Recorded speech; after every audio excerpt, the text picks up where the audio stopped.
All right, well, I'm going to start off with the market averages first because we still got some interesting things going on, and it's leading me to think that we could be heading in a certain direction. But before I get into that, please remember, all this is just for entertainment purposes only. I'm not a financial advisor. All this is just my opinion. Please make all of your own trading decisions. But if you do want to know what we are trading in real time, I do have a Patreon group. The link is down there in the description, and it is only $10 a month if you would like to join our little trading community. And also, if you don't mind an early thumbs up, I would really appreciate that too. But let's get into this video. That dragged on way too long.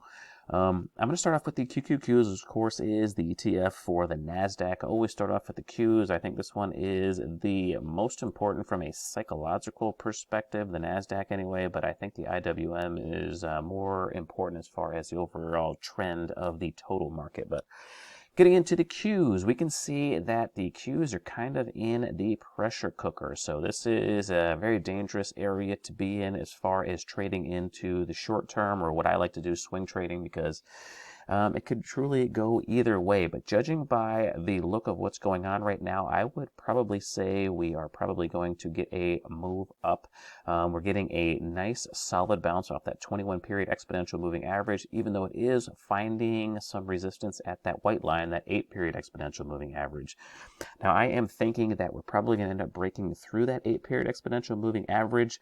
And if tomorrow wasn't Thanksgiving and Friday wasn't a short day, I would probably be buying options today. But usually when I buy options on a short week, for whatever reason, they never seem to work out. I went back into my notes and I checked it, and it was absolutely true. They almost never work out for me. And when you have a trade that doesn't work out very often, you really should try to avoid it. I know this will probably be the one that ends up going way up, way in my direction if I would have taken it, but I'm probably not going to end up taking any trades that any options that expire on Friday, just because there isn't that much time for it to go your way, and the options are still, they're still kind of expensive because there's still some volatility out there. But man, if it wasn't, this would be a perfect bounce trade. And going to the 15-minute chart, let me show you why I think it's also going to do that. In my last video where I talked about the Qs, I actually drew this little wedge, and the market just broke down perfectly through it. This was drawn way before the market broke, so that was just luck. But that's what usually happens when you get a fast move down. You'll get that counter trend up, which is when price starts to wedge up, and then you kind of get that follow through to the downside. But looking at what's going on right now, if you notice, we got a little bit of a positive divergence going on with the Qs. You have a lower low in price, but you have a higher low. It's kind of hard to draw these lines on the TC2000 indicator, bars right here, but hopefully you can see this. We got a higher low on the MACD, and we got a lower low on price, and that can very often lead to a reversal in the overall trend, or at least on this time frame. And that looks like exactly what's going on. Another thing that's going on that I find very important with this indicator is a nested divergence, and these are also very nice to trade as well. And a nested divergence means when you have the price come down, but the fast line doesn't cross through the slow line. The green line doesn't cross through the red line. It just continues right back up once trend starts back up. So that just shows you that it's even a stronger reversal than a regular divergence. Let me get this thing out of here. So that is one reason why I really like this reversal that we are having on the Qs. Now it is right at that 8-period exponential moving average. So it's going to take a little bit more oomph to get through it, but I think it is probably going to happen that way. Like I said, I wish this wasn't a short week, because I would be all over buying options that expire on Friday. I think they have a pretty good chance of continuing to the upside, so they would pay off pretty decently. But I'm not going to take it. I'm going to try to stay disciplined and not take it, and actually try to enjoy the holidays, because I'm probably not going to be able to see a whole lot that's going on Friday anyway. But let's go over to the spider, the S&P 500. We see the S&P 500 is having a very nice reversal, getting right back above that 8-period exponential moving average after closing, or after opening down below it.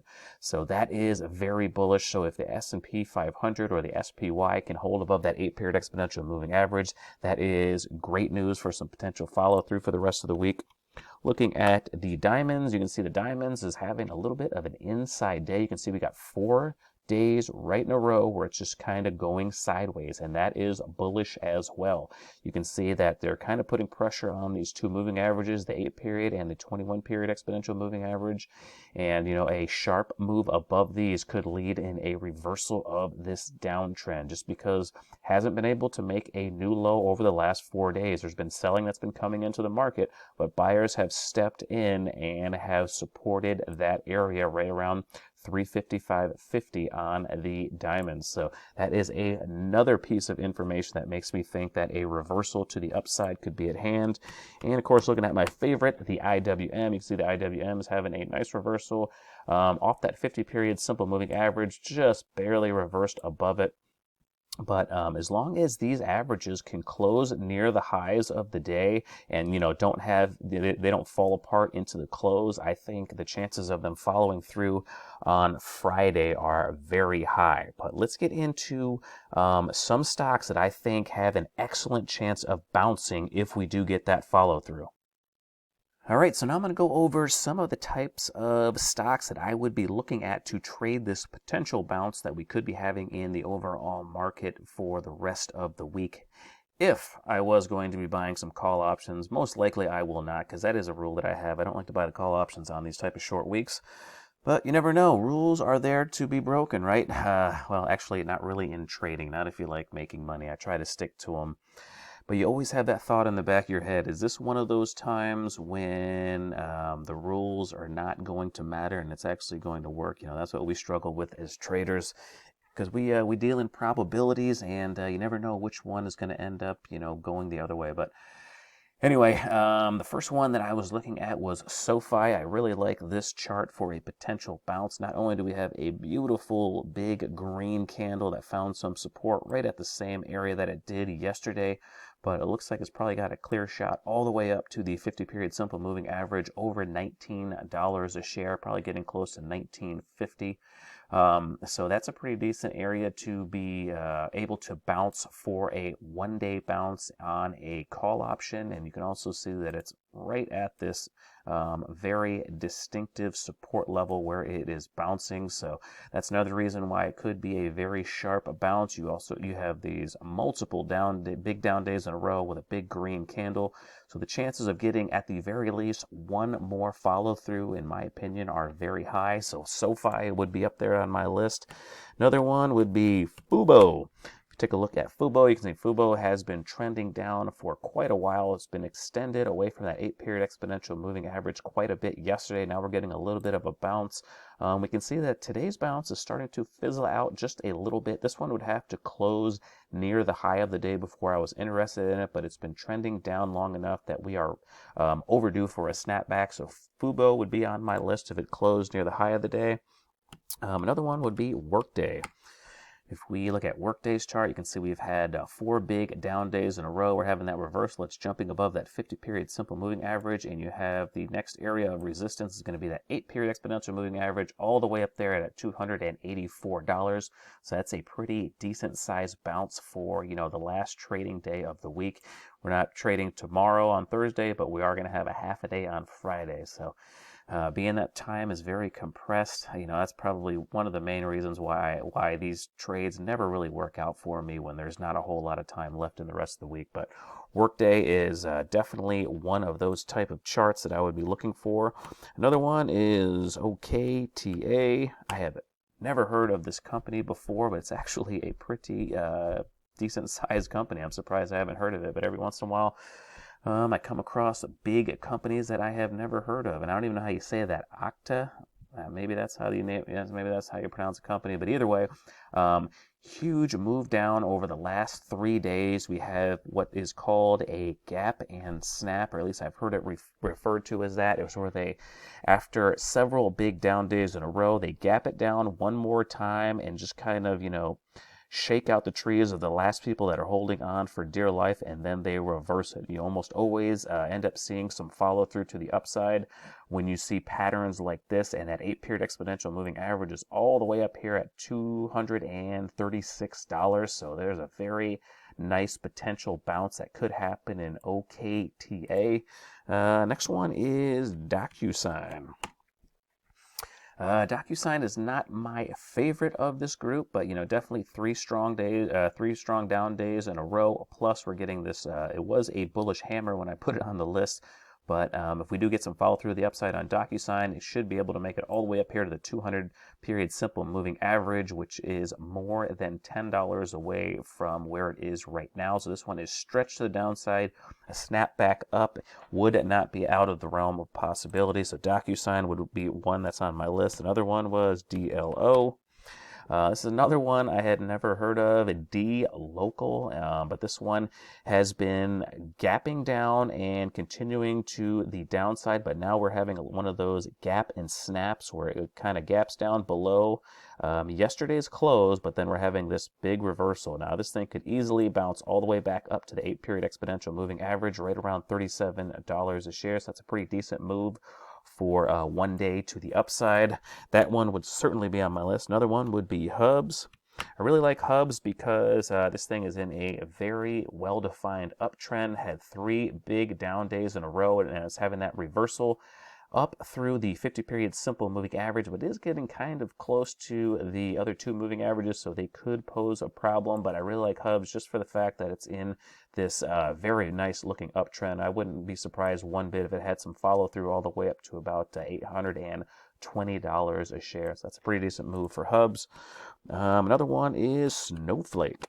If you take a look at Snowflake, we've had this big sharp down move all the way down to the 50-period simple moving average, but the 50-period simple moving average stopped price dead in its tracks and is now reversing and above the high from yesterday. So I would expect more follow through in Snowflake, and the 8-period exponential moving average is right up around $367. That's a pretty decent up move for one day if we can get that tomorrow.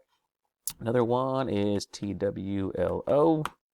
You can see TWLO is having a nice reversal as well. The 8-period exponential moving average is rather close to this one. So this one is not one of my more favorite stocks, but definitely a decent play for a one-day turnaround follow through for tomorrow.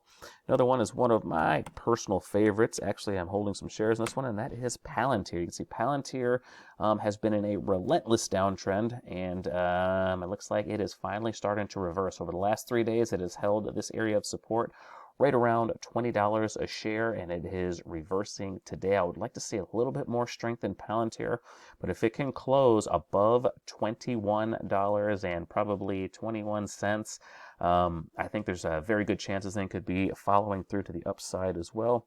And the last one is Airbnb.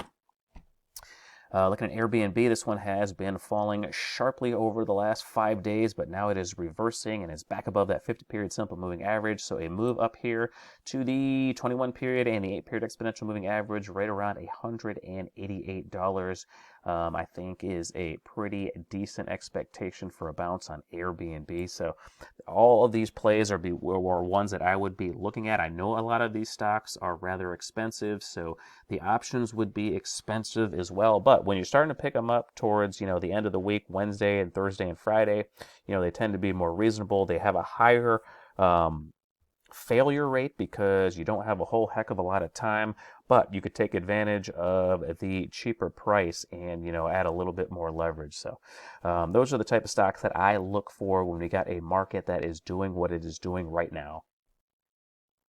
All right, so I'll get into the day trade that I made today. In fact, it was the only trade today. It happened to be a round tripper, and it was on OCUP. I was following this one and BFRI as potential momentum day trades this morning. And this one did not work out, and by looking at this chart, you could probably see why it didn't. I wouldn't say I necessarily broke a rule. It's more of a guideline, but I try to proceed with extreme caution on these day trades when they are coming up into these major moving averages. And this one was also coming in to this resistance area as well, right around $5.40. But, I took the day trade anyway because I thought the price action was looking rather promising. But this thing, stopped me out immediately. And let me know why you do not take trades when they are running into these major moving averages or resistance area, or both of them at the same time. But let's actually go to that minute chart and I'll show you how it transpired, I should say. but we had this nice gap up. Then we had the retracement down into that 8-period exponential moving average on the minute chart, and then we had the immediate reversal. So I was liking this price action a lot, but this thing broke out right here. It stopped me in at $5.35, and that's actually right where I put my entry order. So the fact that I got a halfway decent fill should have told me that I was probably screwed. But it actually filled me at $5.35. It went all the way up to, let's see how high it went.